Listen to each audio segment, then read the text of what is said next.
Let's face it, life wasn't always a walk in the park. But hey, I never complained. My folks weren't rich, but they weren't dirt poor either. They scraped by, gave me a good education, and instilled a strong work ethic in me. That work ethic landed me a decent job right out of college, accountant for a boring but stable insurance firm. 40 years flew by in a blur of spreadsheets, tax forms, and endless cups of lukewarm coffee. My life wasn't exciting, but it was predictable. Then, something completely unexpected happened. One dreary Monday morning, a new client walked into my life, Ms. Lewis. She wasn't your typical client. In her late 50s, she exuded a sharp wit and a no-nonsense attitude that commanded respect. Unlike the stuffy insurance executives I was used to, Ms. Lewis owned a chain of cozy cafes scattered across the city. Lewis and Bean, they were called, each one a haven of warm pastries and strong coffee. "All right, Sarah," Ms. Lewis said, her voice a brisk alto. "Let's get down to business. These receipts are a mess. I need someone who can cut through the clutter and tell me if I'm making any damn money." I smiled. Here was a woman who spoke my language. We spent the next few hours poring over receipts and invoices. By the end of the day, I wasn't just her accountant. I felt a flicker of admiration for this self-made woman who built a small empire from scratch. "You're good, Sarah," Ms. Lewis finally conceded, leaning back in her chair. "You see the forest for the trees, and that's a rare thing these days."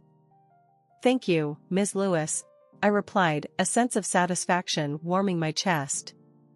It was the first time in years anyone had truly appreciated my work. That same week, Ms. Lewis announced a surprise, a weekend getaway for the entire staff. "Consider it a team-building exercise," she declared, a mischievous glint in her eyes. "Besides, you lot look like you could all use a break from these four walls." The getaway was held at a charming cabin nestled deep in the woods. There were bonfires, board games, and enough laughter to scare away the squirrels. It was also there that I met Alex, Ms. Lewis' son. Unlike his mother, Alex was all laid-back charm and easy smiles. He rarely appeared at the cafes, preferring to spend his time traveling and exploring the world, as he put it. "So you're the accountant who keeps my mom sane," Alex said, sidling up to me at the bonfire one evening. He held a beer in one hand and a lopsided grin on his face. "Something like that," I replied, feeling a heat rise in my cheeks. Alex wasn't conventionally handsome, but his easygoing personality and adventurous spirit were undeniably attractive. That night, under a blanket of stars, we talked for hours. By the end of the weekend, we were practically inseparable. As we said our goodbyes at the office on Monday, Alex leaned in and whispered, "See you around, Sarah." His touch sent a shiver down my spine, and I knew, with a certainty that surprised even me, that this wasn't just a fleeting office romance. The next few months were a whirlwind. Alex and I were officially dating, sneaking stolen kisses in the stairwell and late-night texts that made my phone buzz with a secret thrill. But there was a dark cloud hanging over our happiness. Alex insisted on keeping things quiet, especially from his mother. "She'd freak," he'd mutter, brushing off my concerns. "She's got this whole image of me being a carefree bachelor, wouldn't understand." I didn't like it, this cloak and dagger business, but I was smitten. Love makes you do stupid things, and here I was, tiptoeing around like a teenager on a first date. Still, a niggling worry gnawed at me. What if someone found out? What if Ms. Lewis, with her sharp eyes and even sharper mind, caught on? Then, 6 months in, everything changed. I woke up one morning feeling different, a strange flutter in my stomach that wouldn't go away. A home pregnancy test confirmed my suspicions. I was pregnant. Excitement bubbled up in my chest, quickly followed by a cold dread. How would Alex react? That night, after work, I practically shoved the test into his hands. His face went white as a sheet. The carefree smile I loved so much was replaced by a grimace. This can't be happening," he stammered, his voice tight. "Alex," I began, my voice shaky with a mixture of hope and fear, "we can figure this out." We can. He cut me off, his voice harsh. Look, babe, he said, using a nickname that suddenly sounded cold and impersonal. This isn't the right time for me to be a dad. I'm not ready for all that. My heart sank. The warmth I felt moments ago turned to ice. But Alex. No buts, he snapped. This needs to be taken care of. You know what I mean? His callous words stung. This wasn't the Alex I thought I knew. Taken care of? I repeated, my voice barely a whisper. Yeah, he said, avoiding eye contact. There are clinics. It's no big deal these days. Anger flared within me, hot and bitter. No big deal? I shouted, finally snapping. This is my body, Alex. This is my life you're talking about, like it's nothing. He flinched at my outburst, but his jaw remained stubbornly set. Look, he sighed, running a hand through his hair. I'm not trying to be a jerk. But you gotta be realistic. You're not exactly a spring chicken anymore. What if something goes wrong? What if? He didn't finish the sentence, but the implication was clear. I was old, unfit, unworthy. Tears welled up in my eyes, blurring my vision. And what about Ms. Lewis? He added, his voice dropping to a low murmur. If she finds out, I'm toast. You're toast. We're both toast. His words were a cruel slap in the face. It wasn't just about him anymore. He was threatening my job, my livelihood, all to protect his precious image as the carefree bachelor son.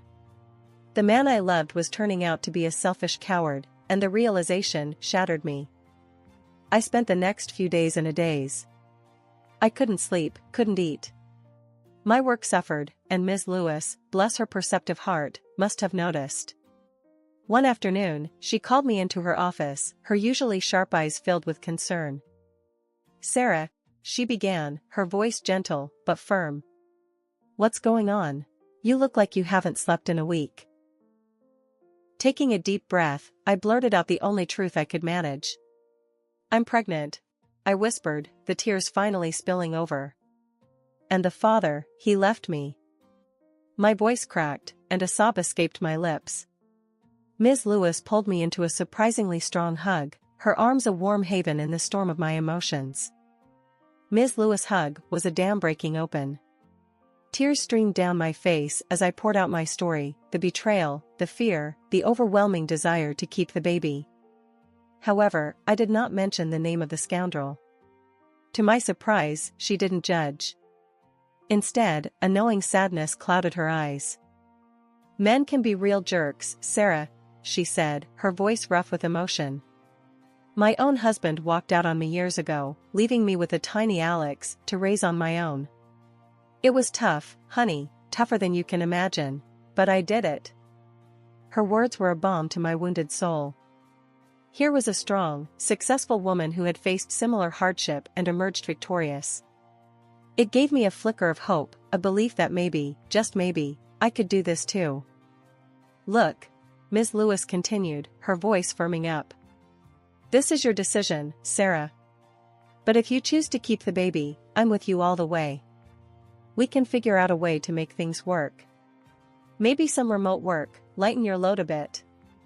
Loyalty goes both ways, Sarah, and you've been a damn good accountant for me all these years. Relief washed over me, warm and welcome. The fear of losing my job, my livelihood, had been a constant weight on my chest. Now, Ms. Lewis was offering a lifeline, a chance to be a mother without sacrificing my career.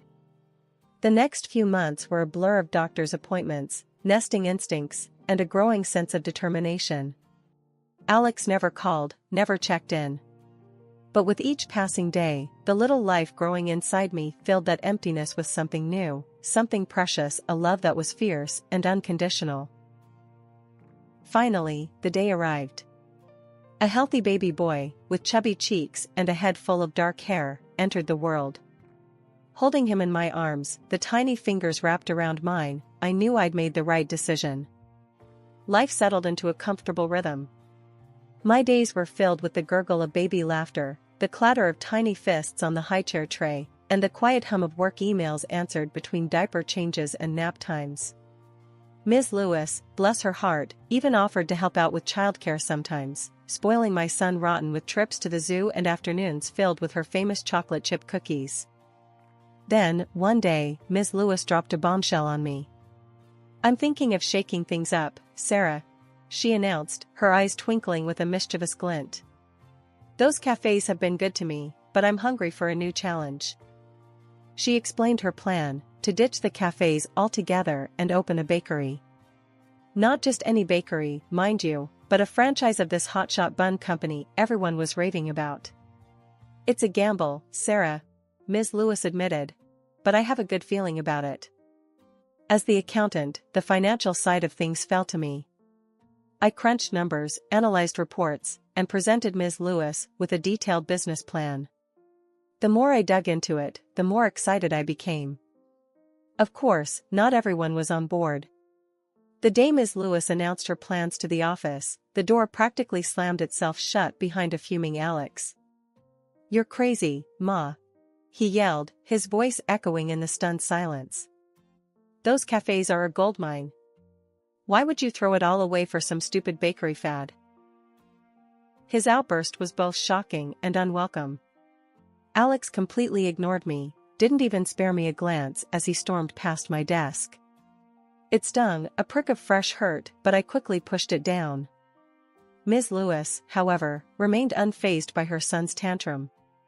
"Don't listen to him, Sarah," she said, her voice firm. "He wouldn't know a good business opportunity if it bit him in the... Well, you get the picture." Despite Alex's disapproval, Ms. Lewis was determined. With my help and a hefty loan, she sold the cafes and took the plunge into the world of artisanal bread and fancy pastries. The first year of the bakery was a nail-biter. Customers trickled in, but not enough to fill the cavernous space Ms. Lewis had leased. The dream of fresh-baked success seemed to be slowly turning stale. One particularly tense afternoon, I was presenting some financial reports to Ms. Lewis when Alex barged in, uninvited as usual. He glanced at me with a sneer, then turned to his mother. "See, Ma," he scoffed. "Told you this was a stupid idea. You're gonna lose your shirt thanks to your lousy advisors." He flicked his gaze back to me, his voice dripping with disdain. "And you," he sneered, pointing a finger at me. "You should be fired for dragging her into this mess." Before I could retort, Ms. Lewis slammed her fist on the table, the force of it making the coffee cups jump. "Alex," she roared, her voice surprisingly strong. "You will show respect in my office. Sarah is a valued employee, and you will treat her as such." Alex, taken aback by his mother's sudden outburst, mumbled something about "just looking out for you," then slunk out of the office, leaving a trail of awkward silence in his wake. Ms. Lewis sighed, pinching the bridge of her nose. "Don't mind him, Sarah. He can be a real jackass sometimes."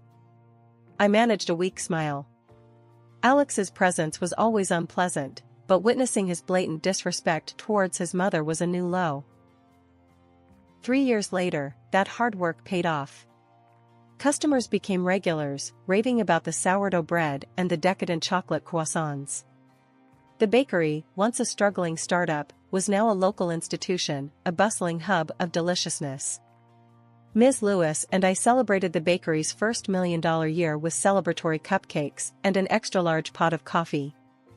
The joy of success was bittersweet, however.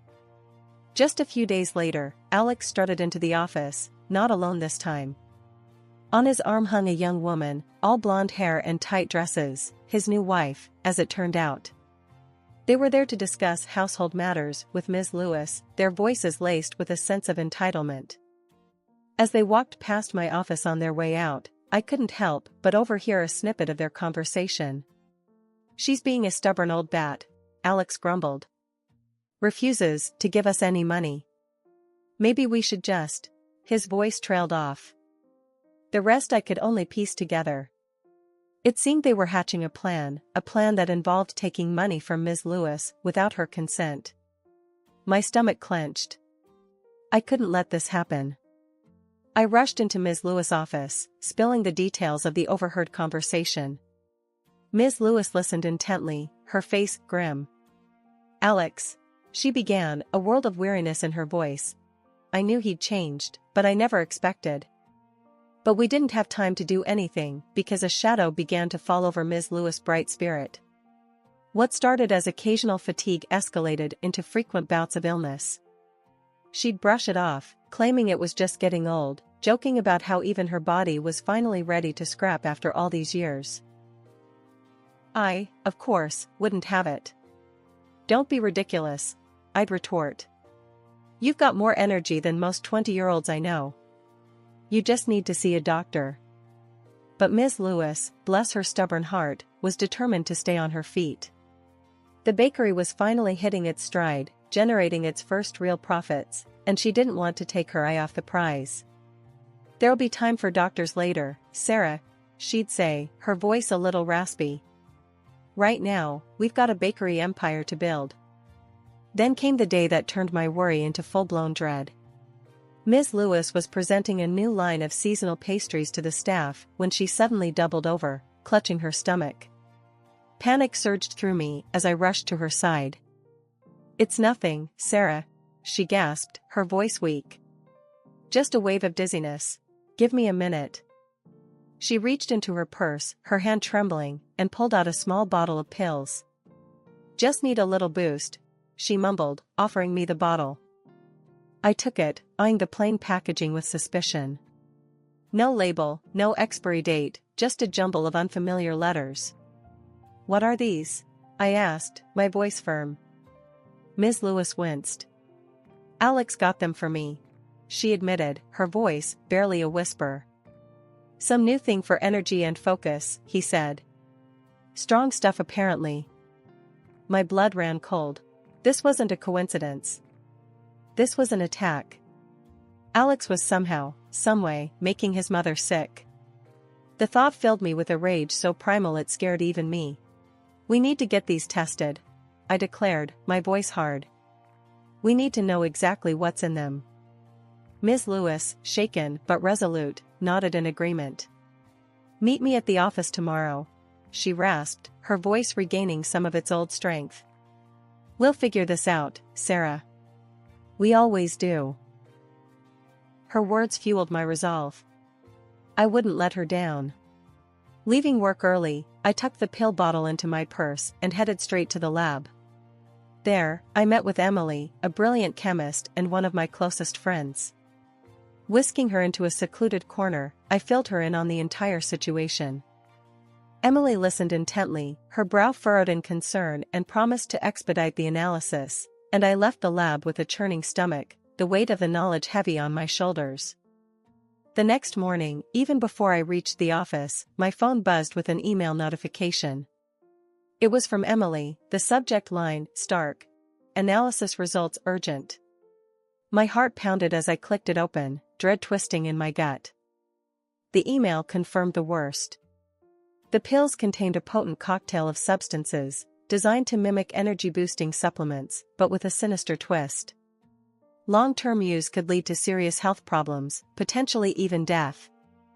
My stomach churned as I raced towards Ms. Lewis' office, the email with the test results burning a hole in my pocket. I needed to get to her, to lay out the horrifying truth about Alex and those pills. Just as I reached for the doorknob, my phone shrieked to life, the caller ID flashing my nanny's name. "Sarah," her voice crackled through the receiver, laced with panic. "Something's come up. A family emergency, I gotta leave right away. Can you?" The rest of her sentence was lost in the static, but the message was clear. I was on my own, juggling a brewing corporate scandal and a 3-year-old with nowhere to go. Frustration bubbled up, threatening to boil over. This was exactly the wrong time for a childcare crisis.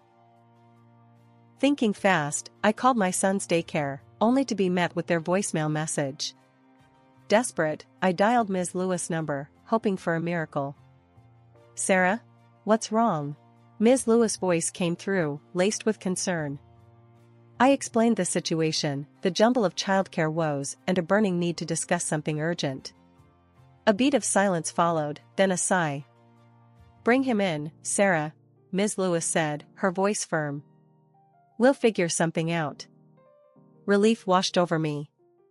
With a grateful thank you, I bundled my son into the car, his bright chatter a stark contrast to the turmoil brewing within me. As soon as I entered the office and sat my son down on a chair, the door flew open, revealing Alex in all his smug glory.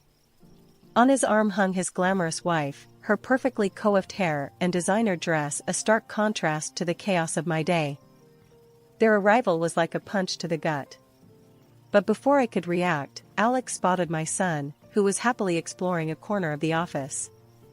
His face contorted in a sneer. "What the hell is this?" he bellowed, his voice dripping with venom. "Don't even try to pull this blackmail crap, Sarah. That kid means nothing to me." His words hung heavy in the air, a cruel and public declaration. Ms. Lewis, who had just entered the room, froze in the doorway, her eyes widening in shock. "Alex," she gasped, her voice tight. "What are you talking about?" Confusion warred with a dawning confidence in my head. Taking a deep breath, I met Ms. Lewis' bewildered gaze. "He's your grandson, Ms. Lewis," I said, my voice surprisingly steady. "Alex and we dated for a while. 6 months, to be exact. And then he left, when he found out I was pregnant." The revelation hung in the air, thick with tension. Alex's wife, the picture of perfect composure moments ago, let out a surprised gasp. "This is ridiculous," Alex blustered, his face reddening. "She's lying. This is all a..." But his tirade was cut short by his wife. Her voice, usually soft and breathy, now held a steely edge. "Alex," she said, her words clipped, "we need to deal with this. Now. Otherwise, the little surprise might have a claim on your inheritance." A strained silence filled the room after the bombshell dropped by Alex's wife. Then, to my surprise, Ms. Lewis let out a shaky laugh, a sound more like a cough racking her frail body. But she pushed through, her voice surprisingly strong as she addressed the stunned couple. "Hold your horses, you two," she rasped, her eyes flashing with defiance. "Inheritance? It's a little early for that, wouldn't you say? Besides, I'm not going anywhere anytime soon, not even if that's what you two vultures are hoping for."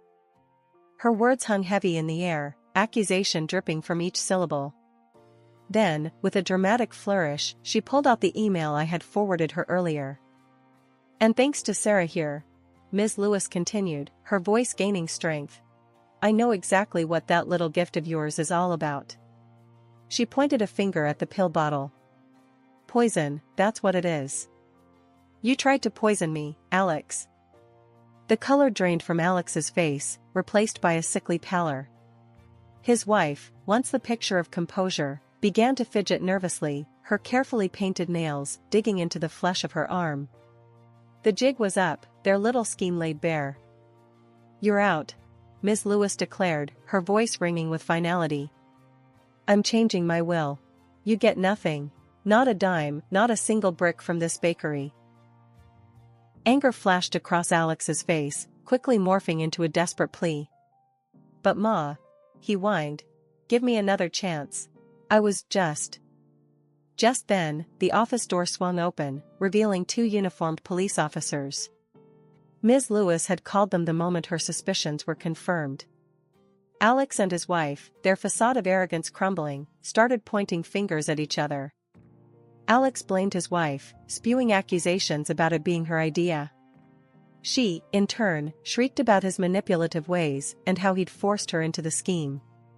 We spent the next hour recounting the events for the police, the story spilling out in a jumble of emotions. Finally, with a promise to keep me updated on the investigation, the officers left. Exhausted but strangely exhilarated, I gathered my things, ready to head home. As I bundled my son into his car seat, Ms. Lewis placed a hand on my shoulder, her voice softer now. "Thank you, Sarah," she whispered, her eyes glistening. "For everything. You saved my life." My throat tightened. "We did it together, Ms. Lewis," I managed, my voice thick with emotion. The legal battles that followed were long and messy, but ultimately, justice prevailed. Alex and his wife were found guilty, receiving sentences that reflected the severity of their crime. Ms. Lewis, with a renewed zest for life, took her grandson under her wing, showering him with love and spoiling him rotten. As for me, she made a shocking, yet somehow fitting, decision. She was leaving the bakery to me, her loyal and courageous accountant. It was a legacy of trust and gratitude, a reward for standing by her side when she needed me most.